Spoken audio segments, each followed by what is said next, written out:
This is a Partner cutoff saw. It was based on the model R12 chainsaw, made in 1962.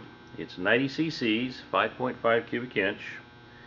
It's got the Tilson HL carburetor on it. It would be a great saw, or a saw for if you have a R12 that you're working on and need some parts. This one does run. With changing out a few parts with your saw, or use this one here, you'd have a great vintage chainsaw.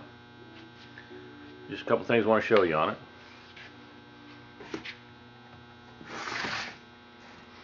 There's the front view with the wrap handlebars. You just don't see those wrap handlebars.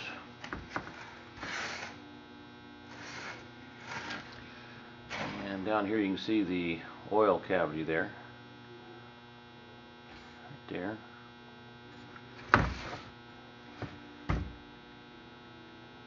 And right up here, where the gas tank is. Good looking cylinder, just needs a good cleaning. Now this saw does have some scuffing in the cylinder, but it does run good.